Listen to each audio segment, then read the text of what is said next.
على رسوله الكريم اما بعد فاعوذ بالله من الشيطان الرجيم بسم الله الرحمن الرحيم وما ارسلناك الا رحمة للعالمين آمنت بالله صدق الله العظيم وصدق رسوله النبي الامين الكريم ونحن على ذلك لمن الشاهدين والشاكرين والحمد لله رب العالمين۔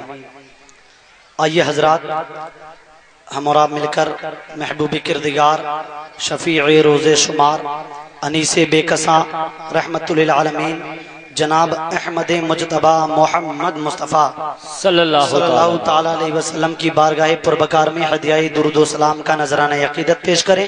پڑھے بآواز بلند درود پاک، اللہم صلی علی سیدنا و مولانا محمد وبارک وسلم، صلو علیہ صلاۃ و سلام علیک یا رسول اللہ صلی اللہ تعالی علیہ وسلم۔ حضرات ایک مرتبہ نبی اور آل نبی کے لیے اور درود پاک پڑھیں۔ اللہ رب محمد صلی اللہ علیہ وسلم محمد صلی اللہ علیہ وسلم یا رسول اللہ صلی اللہ تعالی علیہ وسلم۔ دیکھیے حضرات، بڑی اچھی نظامت مولانا نسیم آسی صاحب کر رہے ہیں، اور مجھ سے پہلے بڑے اچھے شعراء نے بڑے اچھے کلام پڑھے۔ اب میں کچھ دیر آپ کے سامنے حاضر ہوں، مجھے سماعت فرما لیں۔ نسیم بھائی غور دیں، بڑا اچھا شعر آپ کی سماعتوں کے حوالے۔ شاعر کہتا ہے، اس سے پہلے کہ جدائی مجھے پاگل کر دے۔ شعر دیکھیں کتنا پیارا ہے۔ اس سے پہلے کہ جدائی مجھے پاگل کر دے، مسئلہ دوری طیبہ کا خدا حل کر دے۔ مسئلہ دوری طیبہ کا خدا حل کر دے۔ اب دیکھیے آنے والا شعر، دیکھیے نماز ہم نہیں پڑھتے، روزہ ہم نہیں رکھتے، زکوٰۃ ہم نہیں دیتے، حج ہم نہیں کرتے، ہمارے اعمال اتنے برے ہو گئے جنت میں جانے لائق ہم نہیں، لیکن پھر بھی میرے سرکار کو ہم سے کتنا پیار ہے، بے شک ہم سے کتنا پیار کرتے ہیں۔ شاعر کہتا ہے، اس سے پہلے کہ جدائی مجھے پاگل کر دے، مسئلہ دوری طیبہ کا خدا حل کر دے۔ اور اس طرح رکھتے ہیں وہ دامن میں گناہگاروں کو، جس طرح دھوپ میں بیٹوں پر ماں جل کر دے۔ نعرے تکبیر، بیٹوں پر ماں، نعرے رسالت، مسلک اعلی حضرت، جلسہ نوری، سرزمین فریدہ پور، انجمن گلشن اتحاد۔ سبحان اللہ۔ جس طرح دھوپ میں بیٹوں پر ماں چل کر دے، اتنا پیار میرے سرکار مجھ سے کرتے ہیں۔ اب جو حضرات ماشاءاللہ ہمارے مولانا لیاقت صاحب نے نواز دیا ہے تو میرا کام بن گیا۔ دیکھیں حضرات، اب آنے والا جو شعر ہے، جو حضرات مدینہ جانے کی خواہش کرتے ہیں اس پر ضرور سبحان اللہ بولیں گے۔ شاعر کہتا ہے، یا رسول اللہ تیری چوکھٹ پر رہوں بس تجھی کو دیکھوں، یا رسول اللہ تیری چوکھٹ پر رہوں بس تجھی کو دیکھوں، ساری دنیا کو میری آنکھوں سے اوجھل کر دے۔ بے شک، واہ، میری آنکھوں سے اوجھل کر دے، ساری دنیا کو میری آنکھوں سے اوجھل کر دے۔ دیکھیے حضرات، آج کا میرا جو موضوع ہے، میں آپ کو صحابہ اکرام کی محبت بتاؤں گا۔ حضرات محترم، دیکھیے ہم کتنی آج کے دور جو ہے، ہم کتنی محبت اپنے سرکار سے کرتے ہیں، اور صحابہ کتنی محبت اپنے سرکار سے کرتے تھے۔ نسیم بھائی دیکھیں، آج کا ہمارا یہ عالم کہ فجر کی اذان ہوتی ہے ہم چوراہوں پہ باتیں کرتے ہیں، ظہر کی اذان ہوتی ہے ہم چوراہوں پہ باتیں کرتے ہیں، عصر کی اذان ہوتی ہے ہم چوراہوں پہ باتیں کرتے ہیں، مغرب و عشاء کی اذان ہوتی ہے ہم چوراہوں پہ باتیں کرتے ہیں۔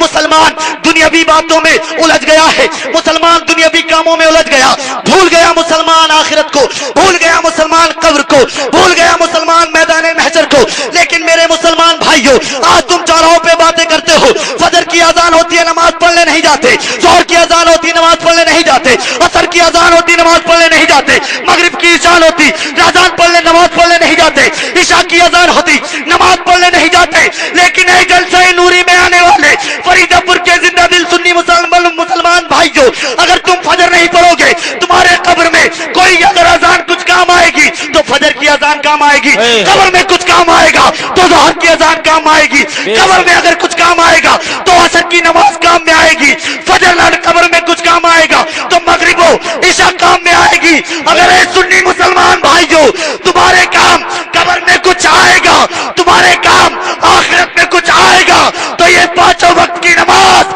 اور اللہ اس کے رسول کی محبت۔ نعرے تکبیر، نعرے رسالت، نعرے غوث، مسلک اعلی حضرت۔ سبحان اللہ، سبحان اللہ، واہ۔ اللہ اور اس کے رسول کی محبت کام میں، بے شک، یہ چوراہوں پہ باتیں کرنا کام میں نہیں آئے گا۔ آہا، اب آخری بات اور سن لیجئے، دیکھیے میں آپ کو بتاؤں صحابہ کتنی محبت میرے سرکار سے کرتے تھے۔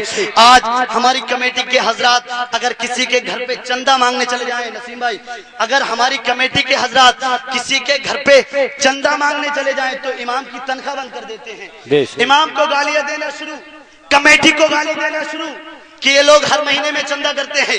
لیکن مسلمانوں، میرے سرکار سے صحابہ کی محبت دیکھو۔ ایک مرتبہ میرے سرکار نے ارشاد فرمایا، اے میرے صحابہ، آج اللہ کی راہ میں کچھ خرچ کرنے کا وقت آ گیا ہے، آج اللہ کی راہ میں آپ کچھ خرچ کریے۔ تمام کے تمام صحابہ میرے سرکار کا فرمان سن کر چل دیے، ابو بکر بھی چل دیے، عمر بھی چل دیے۔ آپ سن رہے ہیں توحید نیٹ ورک کی اسلامک آواز، Tawheed network international Islamic YouTube channel کے تمام صحابہ میرے سرکار کی بات سن کر چل دیے، ابو بکر بھی جا رہے، عمر بھی جا رہے۔ حضرت عمر راستے میں سوچتے ہوئے جاتے ہیں کہ آج میں ابو بکر سے زیادہ خرچ کروں گا، آج میں ابو بکر سے زیادہ نیکیاں کماؤں گا۔ حضرت عمر سوچتے سوچتے اپنے گھر پہنچے، اپنے گھر کا سارا سامان اکٹھا کیا، آدھا گھر پر چھوڑا، آدھا نبی کی بارگاہ میں لے کر آئے۔ اب چلو مسلمانوں، ابو بکر کی بارگاہ میں، ابو بکر کے عشق کا کیا عالم ہے، ابو بکر کی محبت کا کیا عالم ہے، ابو بکر کی عاشقی کا کیا عالم ہے، ابو بکر کے حوصلے کا کیا عالم ہے۔ ابو بکر اپنے گھر پہنچتے ہیں، اپنے گھر کا سارا سامان اکٹھا کرتے ہیں، یہاں تک کہ وہ جھاڑو جس سے گھر صاف کیا جاتا ہے آپ وہ جھاڑو بھی لے لیتے ہیں، وہ پتھر جس سے مسالہ پیسا جاتا ہے آپ وہ پتھر بھی لے لیتے ہیں اور نبی کی بارگاہ میں پہنچتے ہیں۔ تمام کے تمام صحابہ میرے سرکار کی بارگاہ میں ہے۔ میرے سرکار پوچھتے ہیں، عمر بتاؤ تم میرے لیے لے کر کیا آئے ہو، بتاؤ تم اللہ کی بارگاہ میں کیا خرچ کرنے کے لیے لے کر آئے ہو۔ تو فریدہ پور کے زندہ دن سنی مسلمان بھائیوں، حضرت عمر کا جواب سنو۔ حضرت عمر عرض کرتے ہیں، یا رسول اللہ علیہ الصلوۃ والسلام فداک ابی و امی، یا رسول اللہ میرے ماں باپ آپ کے قدموں پر قربان۔ یا رسول اللہ اپنے گھر کا سارا سامان اکٹھا کیا، آدھا گھر والوں کے لیے چھوڑ کر آیا ہوں، آدھا آپ کی بارگاہ میں لے کر آیا ہوں۔ میرے سرکار نے ابو بکر سے پوچھا، اے ابو بکر بتا تو میرے لیے لے کر کیا آیا ہے، بتا تو اللہ کی راہ میں کیا خرچ کرنے کے لیے لے کر آیا ہے۔ تو ابو بکر عرض کرتے ہیں، یا رسول اللہ علیہ الصلوۃ والسلام اپنے گھر کا سارا مال آپ کی بارگاہ میں خرچ کرنے کے لیے لے کر آیا ہوں۔ حضرات محترم، آج کی تاریخ میں شاعر اس کی ترجمانی یوں کرتا ہے، پروانے کو چراغ شمع کو پھول بس صدیق کے لیے ہے خدا کا رسول۔ نعرے تکبیر، نعرے رسالت، جلسہ نوری، سبحان اللہ۔ پروانے کو چراغ شمع کو پھول بس صدیق کے لیے ہے خدا کا رسول بس۔ وہ ہر عالم کی رحمت ہے، کسی عالم میں جاتے ہیں، یہ ان کی مہربانی ہے کہ یہ عالم پسند آیا۔ واہ حضرات، اب میں اپنی گفتگو کو یہیں ختم کرتا ہوں۔ اللہ تعالیٰ کی بارگاہ میں میری دعا ہے کہ میرے بولنے میں اگر کوئی غلطی ہوئی ہو پروردگار اپنے حبیب کے صدقے میں معاف فرمائے۔ استغفر اللہ رب من کل ذنب واتوب الیہ، وآخر دعوانا الحمدللہ رب العالمین۔ کلمہ شریف پڑھیے، لا الہ الا اللہ محمد رسول اللہ۔ السلام علیکم۔